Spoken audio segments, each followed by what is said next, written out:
Okay, so the next part of our agenda is a day in the life of perspectives of our students, excuse me. So we've got two of our second year students, Mackenzie and Amy, and I'm gonna let them introduce each other. Thanks, Susan. I'm just gonna get my screen shared and then Amy and I will introduce ourselves.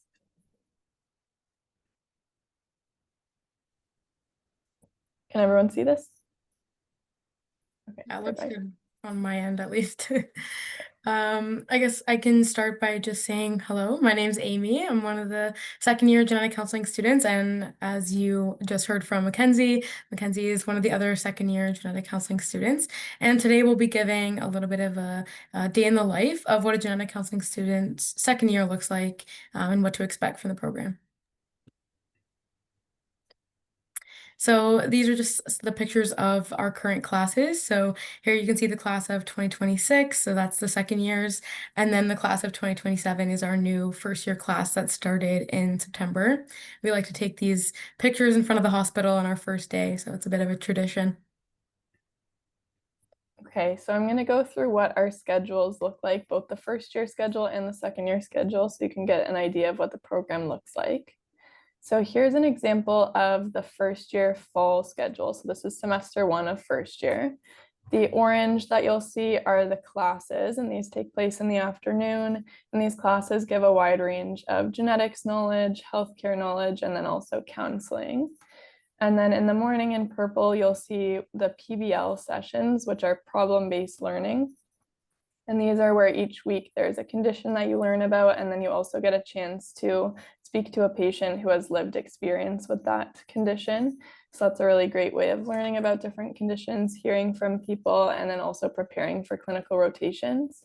And in this semester, there's also 2 weeks where you get to observe with a genetic counselor for the week to see what that's like to prepare for when we start clinical rotations.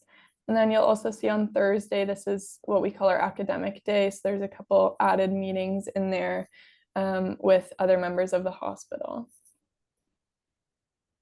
And then this is second semester of first year. So in this semester, it's similar classes, but a couple of them change over to like a part 2. And then on Tuesday, there's now a free afternoon. And then the other big change from first semester is that clinical rotations start this semester. And in first year of second semester, you get to do a prenatal rotation, a cancer rotation, a lab one, and then pediatrics. And with pediatrics, people get to do either metabolics, ocular, or cardiac. So there's a really great mix of rotations in first year. And then this is the second year schedule. So this applies to both fall and winter. And so in second year, there's less classes and a little bit more focus on research and clinical. And classes in second year are focused on genetic disorders and then some advanced counseling skills to help with clinical rotations. And then clinical rotations take place all year. And for these, we get to do a prenatal, a cancer, an adult one, pediatrics, and then an elective where students get to choose. There's a wide range of choices like project management, research, industry, fertility clinic, and a northern health rotation. So I'll go over what a typical day-to-day looks like as a second year. So this is just an example of one particular type of day with our schedules. Every day looks a little bit different depending on what clinic you're in and what day of the week it is, but I'll just go through kind of an example of a typical day. So in second year, you have clinic usually in the morning. That starts anywhere from around 8:30 to 9. And it depends on the clinic. Some are in person and some are virtual, depending on the hospital and depending on the clinic that you're in. And again, you see clinic 3 half days a week in first year, second semester, and in second year. Typically, you'll see a patient around 9:30, and then you'll see a second patient around 10 to 10:30. You'll also be working on chart notes, letters, documentation, and prepping for your next patients or patients for the next week as well. In the afternoon, we have a chance after clinic to typically take a little bit of a lunch break or get some extra work in on your time off. And you can also work. We have space at the back of the PSC, which is where we have all of our classes, to kind of set up with the monitors and get a little bit of work done in the middle of our busy days. And then between 2 to 5, we typically have class, which is in the same building where we have our workspace. And class is typically between 2 to 5 p.m. And it looks like something like this, where we're kind of in a conference room with a different lecturer and getting our lectures done like that until 5 p.m. Now I'll talk a bit about what our research project looks like. So we do complete a research project as part of the program. This is an idea of the timeline for our independent research project. So in first year, it's really focused on project development for the first few months, where you're picking a topic, getting a supervisor, doing some research into that to develop what project you want to do. And then from there, some method design and protocol writing in first year. Then over the summer is when we get our ethics board submissions done. So we send in an application to the ethics board for them to review our study. And then over the summer, if they have any changes that they want made for the ethics board, then we would complete that.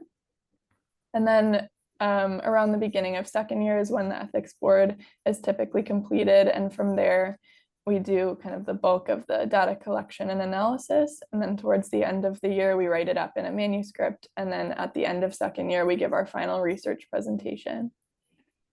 And here is the titles of all our current second year's research projects. So we're doing a mix of some of us are doing surveys, some of us are doing interviews, and these are the different titles. So I'll just pause here for just a second so that people can get a chance to read these through.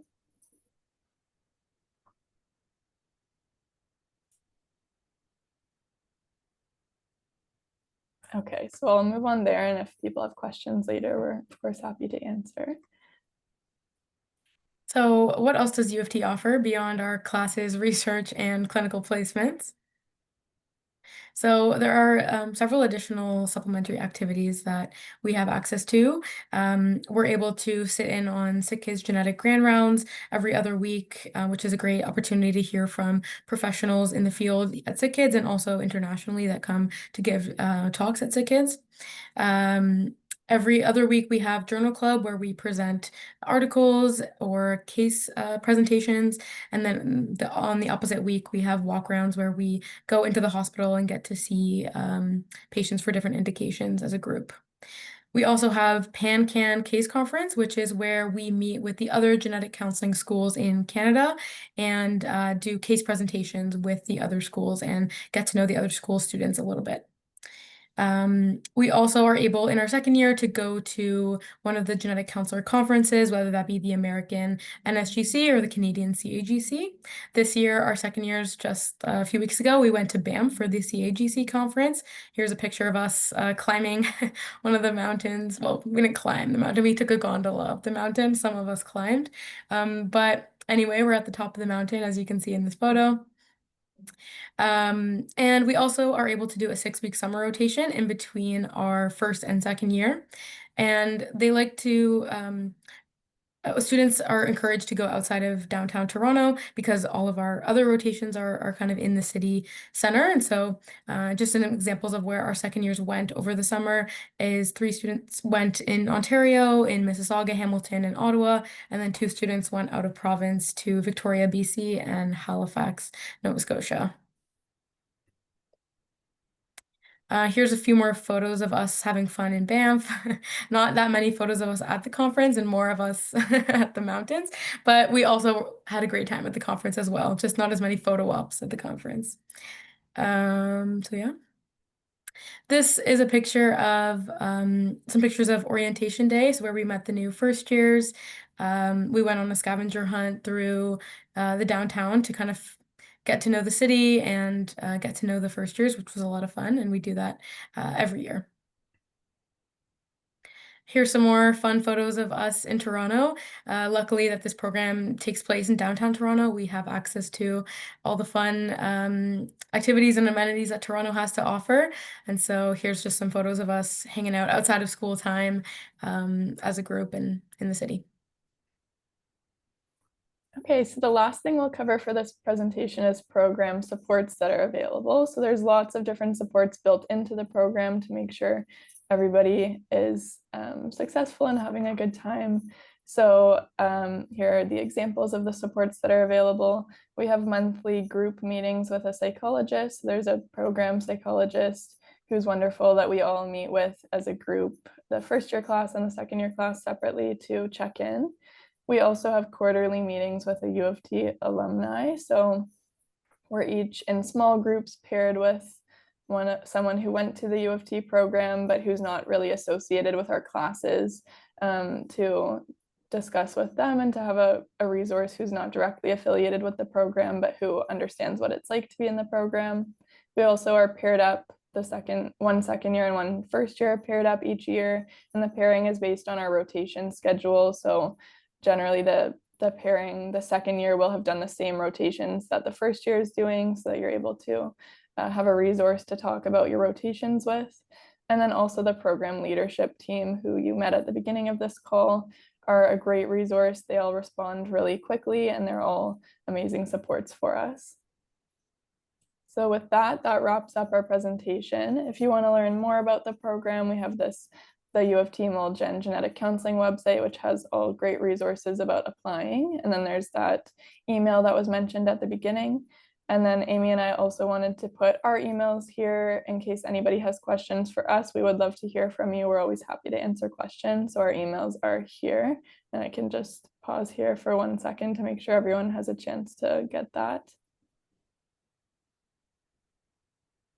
Okay, thank you, everybody.